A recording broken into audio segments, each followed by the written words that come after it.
A 28 millas náuticas de la costa de Irlanda se encuentran los restos del buque de tropas aliado SS Justicia. El Justicia encontró su fin durante la Primera Guerra Mundial, cuando fue atacado por un grupo de submarinos alemanes. Su hundimiento fue celebrado por Alemania. Lo que tengo aquí es la bitácora del SS Justicia. Pasamos la página aquí y está ese momento. El barco está golpeado por un torpedo enemigo en la sala de máquinas. Esto es claramente horrible. Pero el naufragio del Justicia se encuentra a casi 40 millas náuticas de ese primer impacto de torpedo, y los documentos de los archivos nacionales revelan que las celebraciones alemanas pudieron haber sido prematuras. Así como el Justicia fue hundido, también lo hizo un submarino alemán. Revelarán los nuevos datos y la última tecnología submarina. ¿Por qué se tardó tanto en llegar al fondo del mar? Solo vamos a tener una oportunidad debido a las condiciones del tiempo. Tendremos que intentar estar a menos de 40 metros del naufragio. Sí, lo encontré, lo tengo. Bien. ¿Cómo el Justicia debe su supervivencia al Titanic? Lo que pasó con el Titanic contribuyó a salvar al Justicia durante tanto tiempo. ¿Y los buzos finalmente habrán localizado el submarino que lo envió al fondo?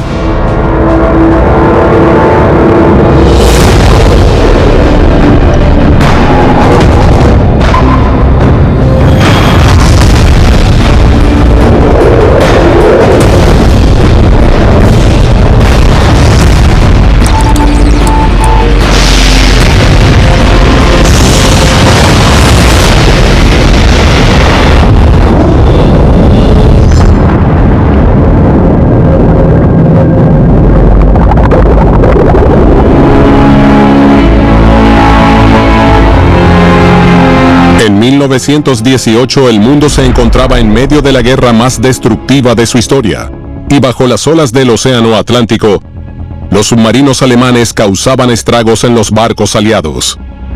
A casi 50 kilómetros de la costa de Irlanda, cerca del Cabo Malin, se encuentra una de esas víctimas, el buque británico SS Justicia. El Justicia era un buque de transporte al que Gran Bretaña había encomendado la tarea de cruzar el Atlántico Norte para recoger suministros cruciales de Estados Unidos y Canadá y transportarlos de vuelta a Gran Bretaña. El 19 de julio de 1918 fue atacado por un submarino y hundido. Su hundimiento se consideró una gran pérdida para Gran Bretaña y un triunfo para Alemania. Pero ¿por qué el naufragio está a casi 40 millas náuticas del lugar donde impactó el primer torpedo? A 8 millas náuticas de su lugar de descanso, los buzos se preparan para explorar e identificar un naufragio recién descubierto que podría contener la clave del misterio.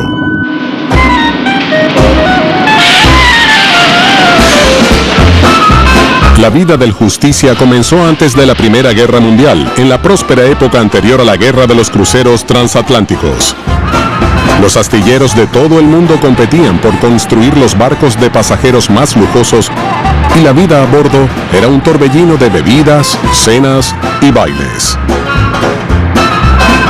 Los grandes cruceros de principios del siglo XX eran una especie de microcosmos de lo que estaba sucediendo. La mezcla de clases, podías conocer a tanta gente que, si eras una rica heredera estadounidense, la única manera de conseguir un esposo era reservar un viaje en un Cunard o un P&O o un White Star Line. Y podías conocer a un gran duque ruso, también podías conocer a un aristócrata británico. Y creo que era esa mezcla social, que era muy agitada como un cóctel por los cruceros. Claro, lo primero en la lista era tener un billete de primera clase a bordo de un barco primera clase como el Titanic.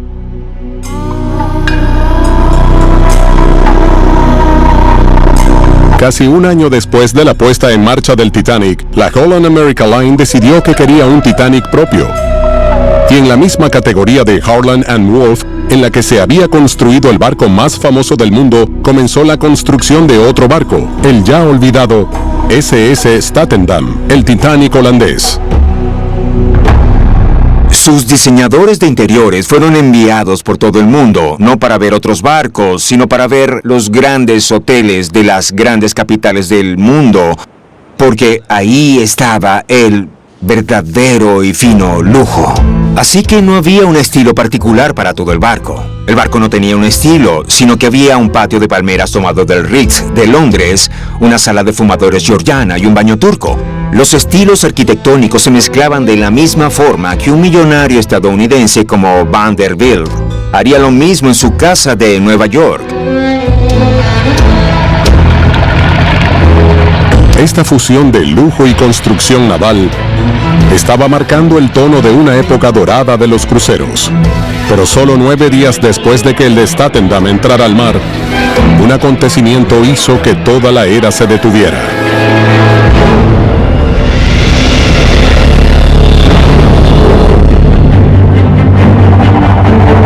Con el estallido de la Primera Guerra Mundial, el transporte de pasajeros adinerados a través del Atlántico con estilo no era una prioridad, pero sí era necesario transportar a otras personas, las tropas aliadas. El gobierno británico reconoció que necesitábamos transporte de tropas y barcos hospitales. Y el Statendam habría sido ideal para eso. Fue construido como un barco de pasajeros de lujo. Así que el gobierno intervino y lo requisó. Pero debido a que Holland American Line no formaba parte del transporte marítimo en Gran Bretaña, el Ministerio de Transporte de Guerra puso el barco bajo la gestión de White Star Line. Y se le iba a dar un nombre que terminara en IC, porque todos los barcos de White Star terminaban en IC: Titanic, Olympic, Britannic, Nomadic. Pero Cunard intervino y dijo que habían perdido recientemente el Lusitania y que preferían operar el barco. Así que el gobierno estuvo de acuerdo, cambiarían de rumbo y Cunard podría explotarlo y operarlo. Los nombres de todos los barcos de Cunard terminaban en IA, así que se convirtió en el Justicia. El Justicia entró en servicio en 1917 y para entonces la economía británica había alcanzado un punto de quiebre por el costo de la guerra. La perspectiva de una victoria aliada dependía cada vez más de la importación de hombres, material y municiones de Canadá y Estados Unidos. Pero los suministros tenían que cruzar las traicioneras aguas del Atlántico Norte.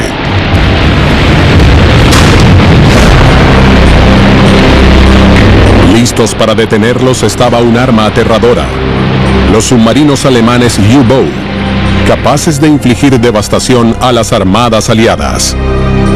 Esta era la batalla que realmente decidiría el resultado de la guerra. Se considera que fue una batalla de desgaste. Las partes de la guerra que podían producir más armas, más material y más soldados resultaban exitosas en ese conflicto. Así que el transporte e incluso suministros fueron más importantes que nunca en este conflicto moderno. Sin la victoria en el Atlántico, no habría habido victoria en los frentes terrestres en Europa.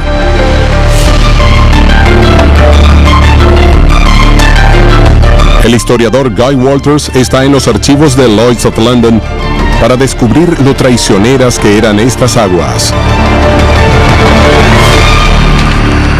Lo que tengo aquí son las bajas en la navegación por causas enemigas de 1914 a 1918. Tengamos en cuenta que esto es únicamente un volumen y solo es de 1918. Aquí tenemos página tras página tras página de barcos aliados y británicos hundidos por submarinos alemanes y minas alemanas. Y el volumen realmente impacta y muestra la completa amenaza que eran los submarinos alemanes para la navegación aliada. Quiero decir, solo hay que ver el tonelaje hundido. En junio de 1918 llega a 164.000, más 46.000, 38.000, cientos de miles de toneladas y vemos más de 120 barcos hundidos por los submarinos y las minas en un solo mes. Esto muestra la gran amenaza ¿Qué eran los submarinos para los británicos y los aliados? Y si los submarinos hubieran tenido éxito, Gran Bretaña podría haber sido derrotada. Todos esos bienes, todas esas municiones útiles que venían a través del Atlántico desde Estados Unidos, desde Canadá, los submarinos podrían haberlos hundido todos y Gran Bretaña podría haber perdido la guerra.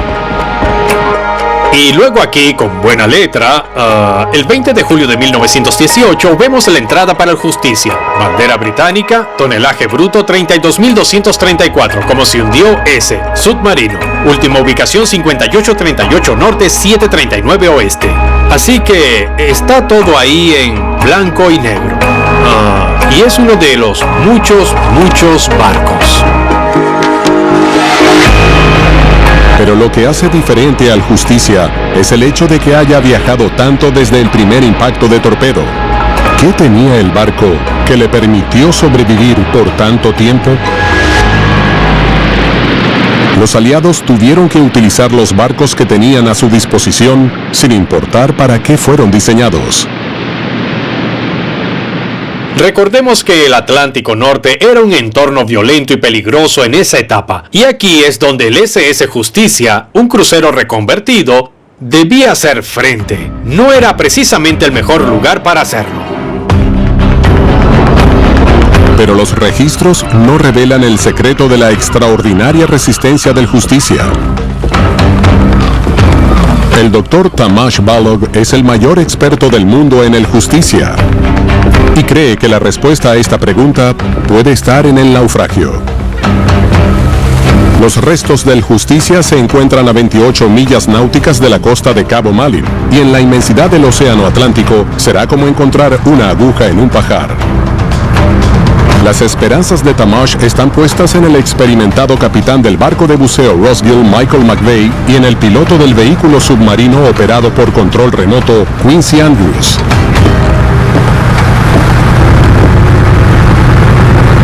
Traté de resumir lo que sabemos sobre el sitio del naufragio del Justicia. Hay dos secciones separadas del barco, principalmente la sección de proa y la sección de popa. Y entre las dos están los restos de la sala de calderas, con todas las calderas a 60 metros de altura. Y entre ellas hay una especie de tierra de nadie. Es en esta tierra de nadie donde el equipo espera encontrar el secreto de la prolongada supervivencia del Justicia. Michael tarda 2 horas en navegar hasta el lugar donde se presume está el Justicia. Aunque las condiciones sobre el agua parecen perfectas, en las profundidades hay corrientes traicioneras, menos que ideales para el dron submarino. Bien, chicos, les mostraré lo que vamos a hacer. Ahora, la proa está aquí al sur y el movimiento de la marea nos llevará en esta dirección. Voy a poner el ancla en algún lugar por aquí y espero el Rossgill se asiente en algún lugar por aquí. Te dará la oportunidad de bajar el dron submarino y quizás subir hacia la popa y bajar otra vez. Y yo esperaría que después de 30 minutos más o menos, la marea empiece a correr hacia el sur. Puedo poner más cuerdas de anclaje y esperamos mantener el Rossgill corriendo por el lado del naufragio para que podamos bajar hasta la proa, pero sería genial si pudiéramos hacer la proa también. Sí. Es genial. Hagámoslo. La corriente nos llevará hacia abajo. Sí. De acuerdo. Pondré el ancla, ¿bien? Bien, gracias. Bien. Genial. Michael ha anclado el barco en la mejor posición que puede. Y Quincy prepara el dron, conocido por la tripulación como Baxter. No está tan mal. Estamos cerca del naufragio. Así que estamos sobre él. No, estamos a unos 10 metros en esa dirección. Ven.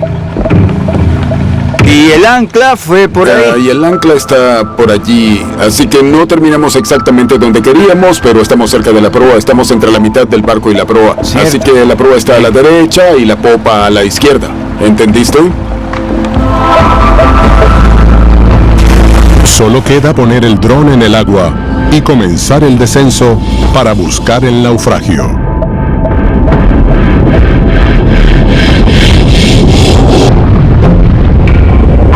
Justicia contaba con una tripulación de 600 personas, desde oficiales experimentados hasta chicos de tan solo 15 años para los que era su primera vez en el mar. Uno de esos tripulantes era el padre de Gene Kelly, Clifford Young, que solo tenía 16 años cuando se enlistó.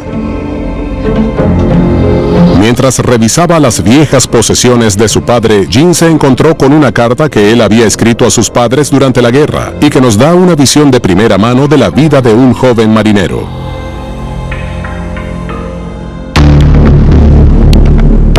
Le pregunté al respecto y me explicó que se había enlistado en la Marina Mercante a los 16 años y que había sido asignado al SS Justicia. De vuelta a Londres, Guy Walters halló la lista de la tripulación original del Justicia. Estoy aquí en los archivos nacionales en Kew y logré desenterrar la lista completa de la tripulación del Justicia y encontré el nombre de Clifford Young. Está en la parte superior de esta página y dice mucho sobre él. Da su dirección, 19 Moore Street, Swinton.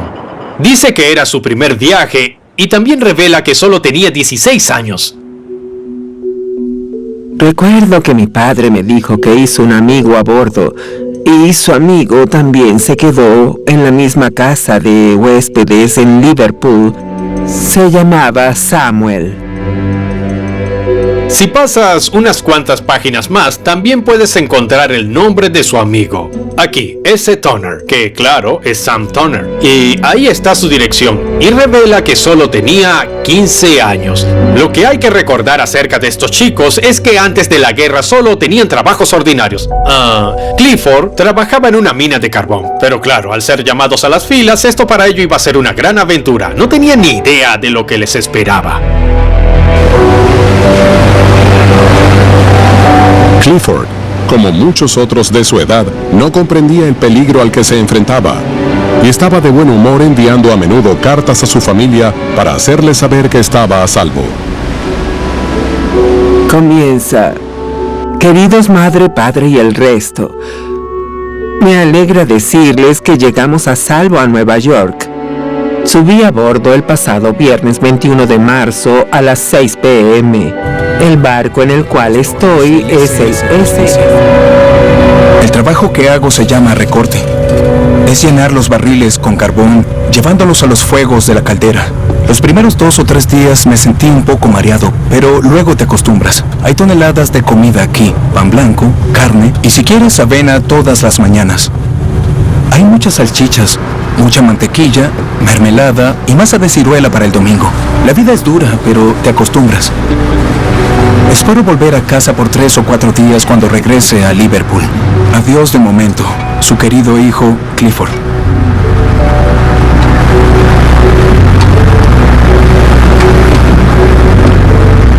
Creo que mi padre estaba emocionado de estar a bordo del SS Justicia. Creo que disfrutó su trabajo. Los amigos que hizo allí y se sintió parte de algo más grande. Pero Clifford y Sam estaban a punto de experimentar los horrores de la guerra de primera mano cuando un viaje, el 19 de julio de 1918, los puso en rumbo hacia una colisión con un submarino alemán. Con 600 tripulantes y Clifford y Sam a bordo, el Justicia salió de Liverpool a las 1300 horas y a una velocidad de 18 nudos se unió a un convoy. Los convoyes fueron la respuesta aliada a la amenaza de los submarinos, agrupaciones de barcos escoltados por destructores mortales.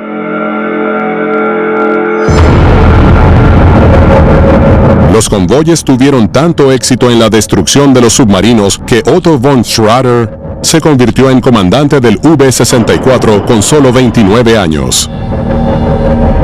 Y en la tarde del 19 de julio de 1918 estaba patrullando en el Atlántico Norte. Lo que tengo aquí es la bitácora del SS Justicia, y cuando la miras, inicialmente al principio todo parece bastante normal, como el resumen de entradas, el descuento de 2 días de sueldo. Alrededor de las 1400 horas, Schrader vio un convoy y no podía creer su suerte. Se dirigía hacia él. Solo tienen el tipo normal de entradas de un barco en un viaje. Schrader apuntó a la nave más grande del grupo. ¡Fuego! Y de repente pasamos la página y aquí está ese momento.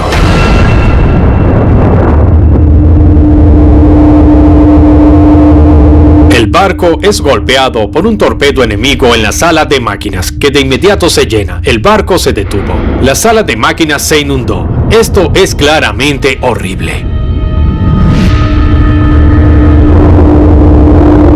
Y esta página en blanco y negro revela a los que están desaparecidos o quizás muertos. Y al bajar en la lista de todos estos nombres, ahí está S. Toner, Sam Toner, el mejor amigo de Clifford.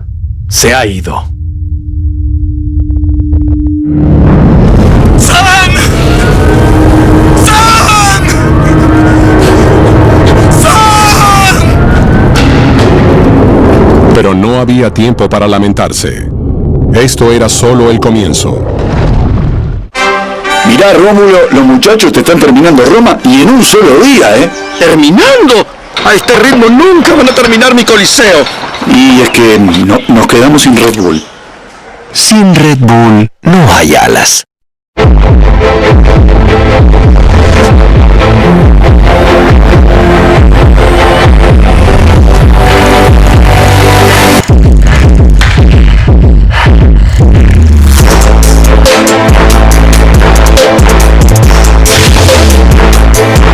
Vuelve al deporte con Dextrotón. Recarga y recupera energía. Dextrotón es un producto de droguería Inti. Con salud todo es posible. Ultra Corega Máximo Sellado ahora es Ultra Corega Max Fijación Más Sellado. Su pico de precisión distribuye el adhesivo de manera uniforme, brindando una fijación más fuerte y bloqueando hasta 5 veces más las partículas de comida que irritan las encías. Disfruta el placer de comer lo que quieras. Proba Ultra Corega Max Fijación Más Sellado. Ven y sé parte de una celebración y magia que solo ocurren una vez en la vida que no te querrás perder. En la celebración del 50 aniversario de Walt Disney World, solo hasta el 31 de marzo del 2023. Este verano, hidratación profunda y sin frizz. Con ingredientes expertos en el cuidado de la piel, ahora en tu pelo. Nuevo Sedal ácido hialurónico y vitamina A.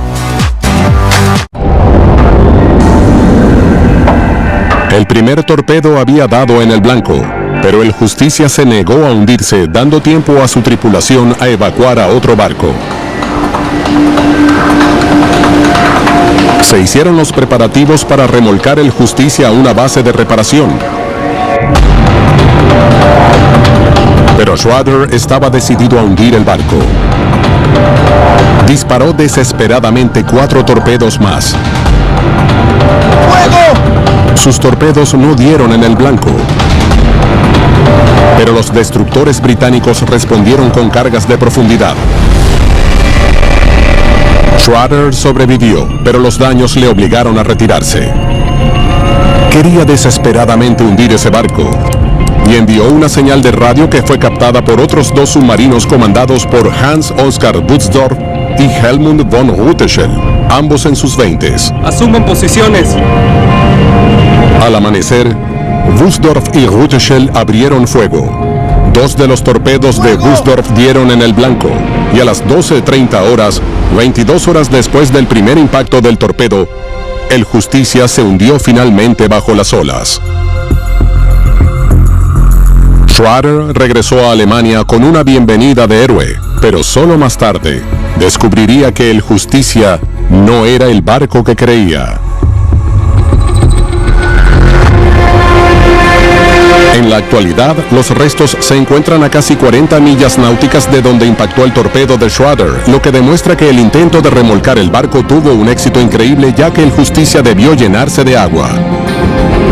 Michael McVeigh y la tripulación han viajado hasta el lugar del naufragio con el historiador marítimo Tamás Balog y han desplegado el dron submarino Baxter. Esperan que al investigar la zona desconocida del naufragio, puedan descubrir el secreto de cómo el Justicia pudo mantenerse a flote durante tanto tiempo. Echa un vistazo, Tamash. ¿Qué te parece? Estas son las calderas. Las calderas, ¿bien? Y esto, se puede ver, es el extremo de popa de las calderas. Si nos dirigimos por este camino... hay que ir por el arco, sí. Tras posicionarse sobre el lugar del naufragio, Quincy pilota el dron a lo largo de la zona inexplorada de la nave. No muy lejos de aquí estaba el lugar donde impactó el primer torpedo. Y esto es aparte del mástil y el mástil principal del barco. Genial. Algunas partes colapsadas del motor y de los motores principales. La cubierta de la zona inexplorada del naufragio ha quedado muy dañada tras un siglo a merced del Atlántico, arrojando decepcionantemente pocas respuestas. Pero el equipo avanza hacia la proa con la esperanza de encontrar pistas allí. Está luchando. No es fácil. ¿Es por las corrientes? Sí, creo que sí. Sí, esta es la dirección. Sí. Estos. ¿Este es el camino a la proa? Sí. Tienes que seguir esta línea.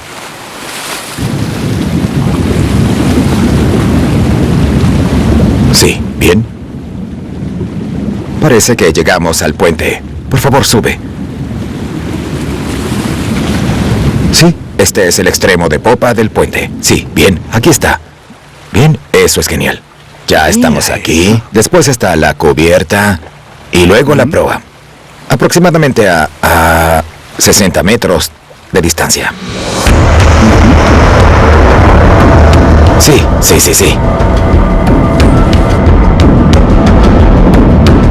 Quincy lucha contra la fuerte corriente para maniobrar el dron hasta su posición y conseguir una imagen clara. Aunque la cubierta del barco está en mal estado después de 100 años, el equipo descubre que la proa y el casco del barco están en un estado sorprendentemente bueno. ¿Qué había en la construcción del barco para que el casco fuera tan resistente? ¿Podría la respuesta a esto ser también la razón por la que no se hundió tras el primer impacto? El Justicia fue construido originalmente como el crucero SS Statendam por Harland & Wolff en Belfast. Tom McCloskey era su director de archivo y cree que la respuesta está en el hundimiento del Titanic. El hecho de que golpeara el iceberg y se hundiera es lo que lo hace famoso. No era nada único, no era especial, era uno de 3 barcos. Lo que sí logró fue que el desastre cambiara radicalmente la ley de construcción naval. Fueron estos cambios en la ley los que hicieron que el Justicia se construyera para ser mucho más inundible de lo que fue el Titanic. Cuando el Titanic golpeó el iceberg, hay una falacia de que hubo un enorme corte por el lado de la nave. No lo fue. Fue una serie de pequeñas perforaciones y empujó los remaches de las placas de acero.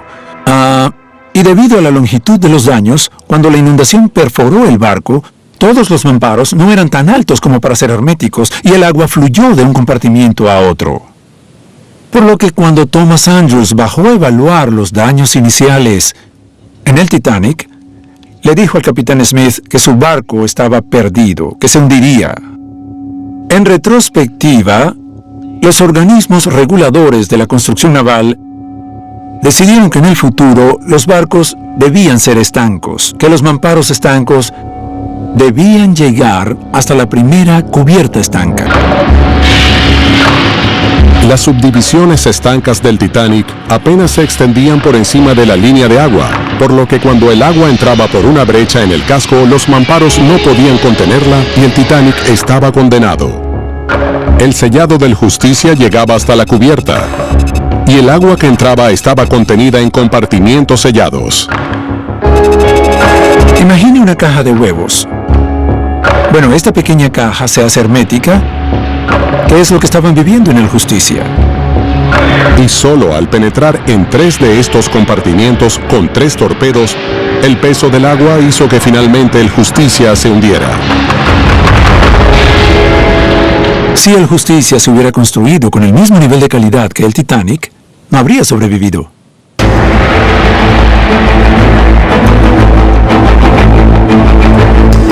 Finalmente, fue la vida pasada del Justicia como crucero Statendam la que lo salvó durante tanto tiempo. Pero para los comandantes de los submarinos, el Justicia adoptó otra identidad.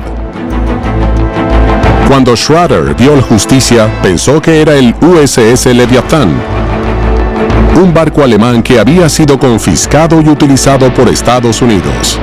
Para Alemania, la pérdida de su barco era humillante. Hundirlo habría traído retribución y gloria al comandante que lo lograra. Y así, el joven comandante Schrader vio lo que quería ver. De vuelta en los archivos nacionales, Guy Walters ha desenterrado un documento que revela que esta identificación errónea llevó a Alemania a pagar un alto precio. Lo que tengo aquí son las actas del Gabinete Imperial de Guerra de 1918. Está marcada como secreta y muestra que hay una discusión en los niveles más altos. Aquí el primer Lord del Mar hablaba con el primer ministro y le decía que, en realidad, así como el Justicia fue hundido, también lo hizo un submarino alemán. Pero eso no se informó a la prensa y aquí se muestra que el primer ministro estaba realmente enojado por eso. Esto revela que la información de la prensa era casi unilateral. ¿Por qué no informaban tanto las buenas como las malas noticias sobre el Justicia?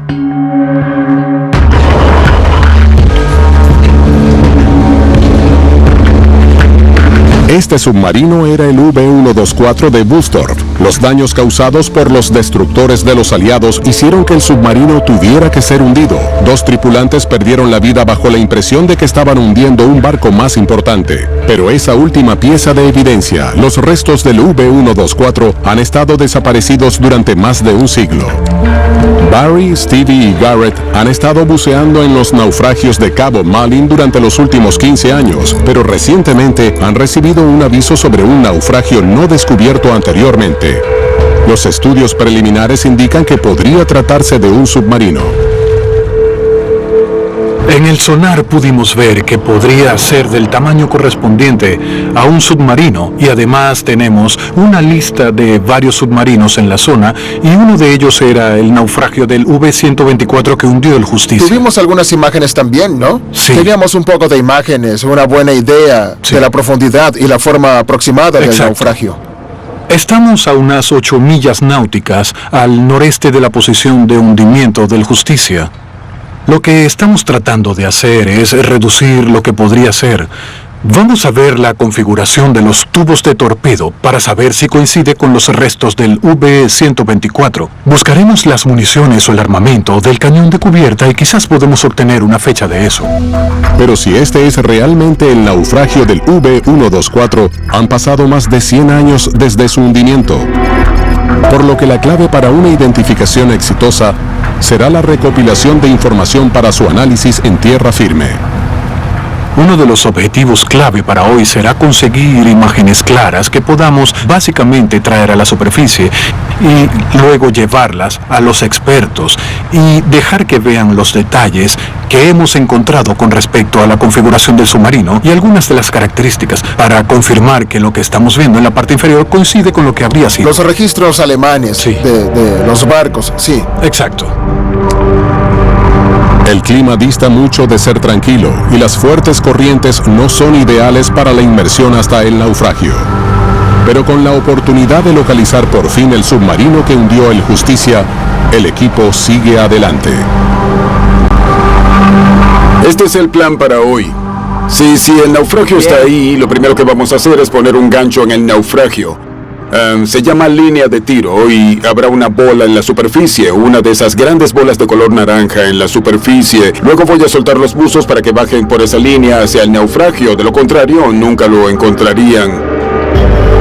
La inmersión en el submarino no es una empresa pequeña que pueda tomarse a la ligera. Los buzos solo disponen de un pequeño margen de tiempo en las peligrosas corrientes denominadas corriente tranquila.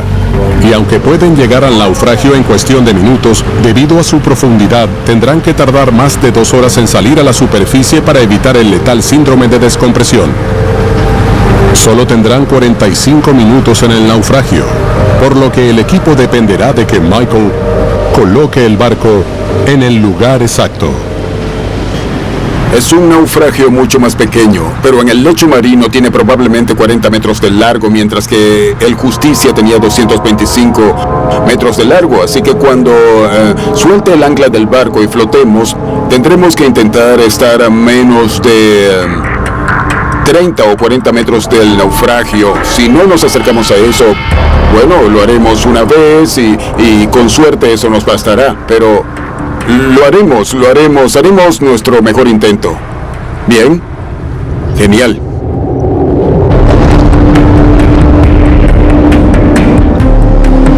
Mientras el Rossgill se acerca a las coordenadas y suelta el ancla, los buzos no tienen tiempo que perder.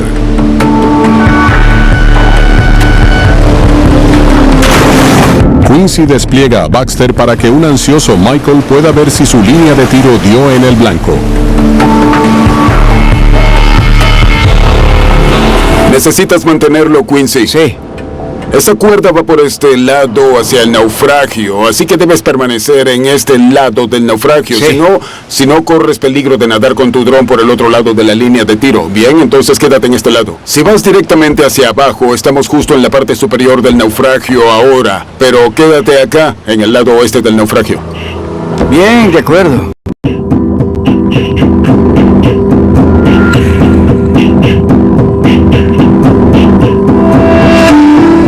El dron acaba captando la silueta sombría de lo que parece un submarino.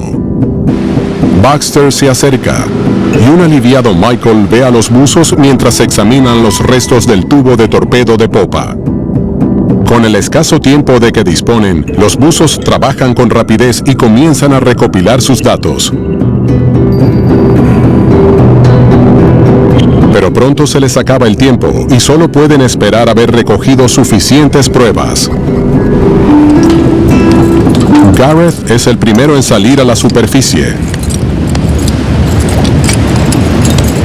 ¿Qué te pareció el naufragio? Sí, un naufragio muy bonito. Está roto. Justo delante de la torre de mando. Sí. Así que se puede decir que la sección de popa está bastante intacta, supongo, si quieres llamarlo así. El casco exterior perdió algunas partes, pero se puede ver el interior del naufragio hacia el motor. Podías ver las bahías del motor y otras cosas, así que lo que sea que haya pasado, cualquier fallo catastrófico que tuviera fue en la proa. El estado del naufragio no se corresponde con los daños causados por las cargas de profundidad lanzadas por los destructores del convoy, lo que da al equipo otro misterio por resolver. Me pregunto sobre la torre de mando. ¿Viste dentro de ella o alrededor de ella? Sí, podías. Obviamente podías ver desde ambos lados. Sí, claro. Supongo que lo que me llamó la atención fue lo pequeño que era. Sí, es muy pequeño. La torre de mando es el lugar donde el comandante controlaría el submarino. Su tamaño pequeño concuerda con el UB-124. ¿A cuántos metros del naufragio se encuentra la torre de mando? Probablemente entre 20 y 30. Oh, es un buen... Está un poco fuera de lugar, sí, definitivamente sí. La posición de la torre, tan alejada del naufragio, ha arrojado otra bola curva. El siguiente en salir a la superficie es Barry, y el equipo está ansioso por saber si ha capturado las imágenes que necesitan. Llegamos a las áreas principales que buscábamos. Llegamos a ver el tubo de torpedo de popa. Confirma que solo hay un tubo de torpedo allí, así que en realidad nos da una buena idea de si es el naufragio de la V124. Llegamos al puente, detrás del cual habría estado la torre de mando. Tenemos muy buenas imágenes alrededor. Se puede ver lo que causó el hundimiento. Creo que si mostramos eso a Axel, deberíamos obtener una muy buena imagen entre Tamash y él de lo que causó el hundimiento, lo que nos dirá si es el V124. El equipo envía las imágenes junto con las medidas que han tomado al experto en submarinos alemanes Axel Nistle. Lo que vemos del cañón mismo, la apariencia del cañón, apoya claramente que es un cañón de 105 milímetros. Al comparar este con los cañones que aún están en exhibición hoy en día, este cañón encontrado en el suelo y que yace al lado del naufragio, estoy absolutamente seguro de que es un cañón de cubierta de 105 milímetros. Luego, Axel busca entonces tomas de la popa del naufragio para confirmar el número de tubos de torpedo. Bien, con este tubo de torpedo de popa que se ve claramente aquí, se excluye la huida del barco de la flota porque la mayoría de estos barcos fueron equipados con 2 tubos de torpedo. Así que de todo lo que podemos ver aquí, luego de haber visto los detalles en el sitio del naufragio, pensamos que todos encajan con un tipo V3. Y combinando esto con la posición histórica del V124 que fue hundido en esa área, y está el hecho de que está muy cerca del sitio real del naufragio. Según lo que veo, esto confirma que este submarino es el V124. Así que las pruebas que los buzos recogieron en el Atlántico Norte confirman que el submarino es efectivamente el V124, el barco submarino que asestó el golpe mortal al Justicia. Pero siguen existiendo dudas sobre el estado del naufragio. Solo puedo especular sobre lo que pasó con el resto de la capa exterior. Por las circunstancias, sabemos cómo se perdió el barco. Sabemos que fue hundido por la tripulación, estando bajo el fuego de los destructores cercanos. Un hundimiento por lo general significa que el barco se está llenando de agua y que luego irá directamente al fondo sin ningún daño estructural. Pero si el submarino había sido hundido, ¿cómo se explica el daño catastrófico visible en el naufragio? Una explicación podría ser que el agua entró en la parte interior del submarino y estuvo en contacto con las baterías y estas explotaron. Por lo tanto, la fuerza de la explosión fue la que realmente destruyó el barco. Así pues, la razón más probable del inusual estado de los restos es una explosión causada por un cortocircuito en las baterías. La identificación positiva del V124 pone fin a la extraordinaria historia del Justicia. Pero hay otra persona deseosa de ver las imágenes del naufragio. Gene Kelly, cuyo padre Clifford perdió a su amigo Sam aquel fatídico día cuando el Justicia fue atacado. Es un poco difícil de creer que allí está el mismo barco en el fondo del océano. Él cumplió con su deber, hizo su parte para ayudar a la guerra y era tan joven, muy joven.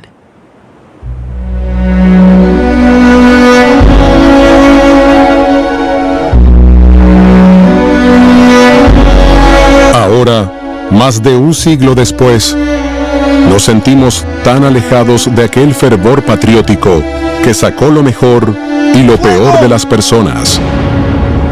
Hoy en día nos quedan los restos del V124 y del Justicia, que son testimonio de la época cuando Harland and Wolff construía los mejores barcos del mundo. La construcción naval es una industria completamente muerta. No se puede detener el progreso. Pero para ser sincero, es triste pensar que lo que había aquí, las habilidades que se desarrollaron aquí, la tecnología de vanguardia de la época en el diseño de barcos ha desaparecido. Nunca será reemplazada. Pero no se puede mirar al pasado todo el tiempo, pero es agradable tener los buenos recuerdos de las experiencias, de lo que hicimos aquí en Harland and Wolff, vivirán para siempre.